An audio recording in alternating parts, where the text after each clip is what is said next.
जय हिंद साथियों, स्वागत है आपका एक बार फिर से एक नई वीडियो में। आज है साइंस की 5वीं वीडियो। अब तक कुल 4 वीडियो हो चुकी हैं, वो भी इस सीरीज की। तो इस सीरीज को आप लोग जरूर फॉलो कर लें, क्योंकि इस सीरीज में थोड़े मॉडरेट लेवल के क्वेश्चन लाए गए हैं आप लोगों के लिए, और वो भी प्रीवियस ईयर क्वेश्चन है, जिससे आप लोग एक आइडिया लगा सकते हैं कि ऐसे एग्जाम में क्वेश्चन बन रहे हैं, एनटीपीसी के एग्जाम में या फिर रेलवे कोई भी एग्जाम में। ठीक, तो चलिए देखते हैं आज के पहले प्रश्न से। पहला प्रश्न है, एम्फीबिया बताता है। एम्फीबिया किसे कहते हैं? तो आरआरबी एएलपी टेक्नीशियन 2014 का प्रश्न है, तो अच्छे से माइंड में ध्यान रखें आप लोग। यह बताता है जल एवं स्थल दोनों पर ही रह सकने वाले पशुओं को, जो जल और स्थल दोनों पर रहते हैं, उन पशुओं को एम्फीबिया कहते हैं। क्या कहते हैं? एम्फीबिया। अगला प्रश्न है, डाल्फिन वर्गीकृत किए जाते हैं। डाल्फिन किसमें वर्गीकृत किए जाते हैं? आरआरबी एनटीपीसी 2017 का प्रश्न है। ये स्तनी में आते हैं। किसमें? स्तनी में। अगला प्रश्न है, आरआरबी एनटीपीसी 2017 का प्रश्न है कि नीलगाय निम्नलिखित कुल में आती है, इसमें से किस वर्ग में रखा जाता है नीलगाय को? तो नीलगाय क्या है? एक प्रकार का हिरन है। नीलगाय क्या है? हिरन है। अगला प्रश्न है, चींटी के डंक में कौन सा अम्ल पाया जाता है? चींटी के डंक में कौन सा अम्ल पाया जाता है? ये भी पूछा गया क्वेश्चन है। तो इसमें मेथेनोइक अम्ल, मिथेनोइक अम्ल या फिर फार्मिक अम्ल। मिथेनोइक अम्ल को ही फार्मिक अम्ल कहते हैं। ठीक, इसको भी अच्छे से आप लोग ध्यान रखें। अगला प्रश्न है, शीतल पेय में फ्रीज उत्पन्न करने के लिए निम्नलिखित में से क्या मिलाया जाता है? शीतल, जैसे हम कोल्ड ड्रिंक जो पीते हैं उसमें झाग जो होती है, तो वो क्या होता है झाग के रूप में? तो वो होता है कार्बनिक अम्ल। झाग के रूप में जो होता है शीतल पेय पदार्थों में कार्बनिक अम्ल होता है। अगला प्रश्न है, इमली में कौन सा अम्ल पाया जाता है? तो इमली में टार्टरिक अम्ल। इमली में कौन सा अम्ल पाया जाता है? टार्टरिक अम्ल। अगला प्रश्न है, टार्टरिक एसिड किसका एक घटक है? टार्टरिक एसिड किसका एक घटक है? तो बेकिंग पाउडर का। किसका घटक है? बेकिंग पाउडर का। अगला प्रश्न है, निम्नलिखित में से किसमें सर्वाधिक मात्रा में सिट्रिक अम्ल होता है? इसमें बताना है किसमें सिट्रिक अम्ल ज्यादा होता है। तो इसमें सबसे ज्यादा सिट्रिक अम्ल नींबू में होता है। किसमें? नींबू में सिट्रिक अम्ल।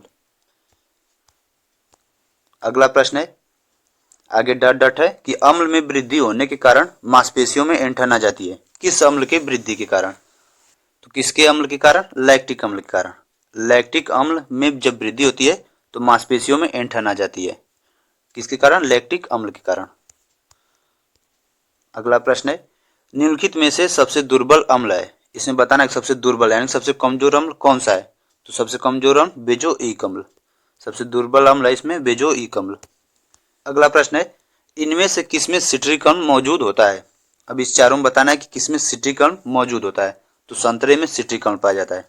किसमें? संतरे में सिट्रिक अम्ल।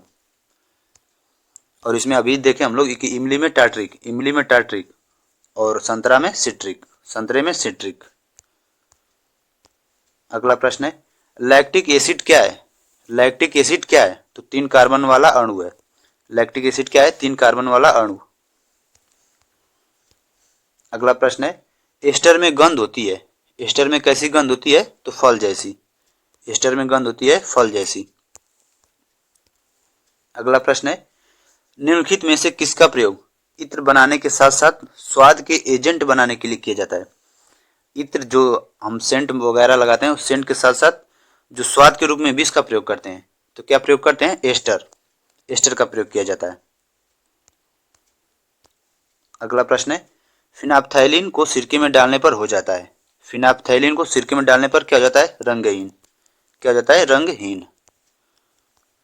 अगला प्रश्न है, निम्न में से कौन सा 3 कार्बन श्रृंखला और एक कीटोन समूह वाले कार्बन यौगिक का सही नाम है? 3 कार्बन श्रृंखला होगी और एक कीटोन समूह, तो उसको क्या बोलते हैं? प्रोपेनोन। या क्या है? प्रोपेनोन।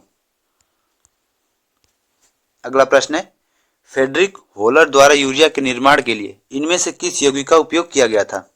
यूरिया के निर्माण के लिए तो क्या प्रयोग किया जाता है? Ammonium cyanate. Ammonia cyanate. Urea के निर्माण में अमोनिया साइनेट। अगला प्रश्न है, टेबल दानेदार चीनी के रूप में जाना जाता है, तो किसको बोलते हैं? सुक्रोज को। टेबल दानेदार चीनी सुक्रोज के रूप में जाना जाता है। अगला प्रश्न है, एक सुक्रोज अणु में कार्बन परमाणु होते हैं। एक सुक्रोज अणु में कितने होते हैं? 12। आप सभी लोगों को पता है सुक्रोज का C12H22O11। तो इसमें क्या है? 12। कार्बन कितने हैं? 12। अगला प्रश्न है, ग्लूकोज एक कार्बन अणु है, तो ग्लूकोज में कितने होते हैं 6, सुक्रोज में 12 और ग्लूकोज में 6। अगला प्रश्न है अवक्षेपण अभिक्रियाएं एक विशिष्ट श्रेणी की हैं। अवक्षेपण अभिक्रियाएं एक विशिष्ट श्रेणी किस प्रकार में आती हैं? द्विविस्थापन अभिक्रियाएं। अवक्षेपण अभिक्रियाएं द्विविस्थापन अभिक्रियाएं के अंतर्गत आती हैं। अगला और लास्ट प्रश्न है जब कोई छात्र दूध में नींबू की कुछ बूंदें मिलाता है तो कौन सी अभिक्रिया होती है? जब दूध में हम नींबू मिलाते हैं तो कौन सी अभिक्रिया होती है? तो अवक्षेपण अभिक्रिया। क्या होती है? अवक्षेपण अभिक्रिया।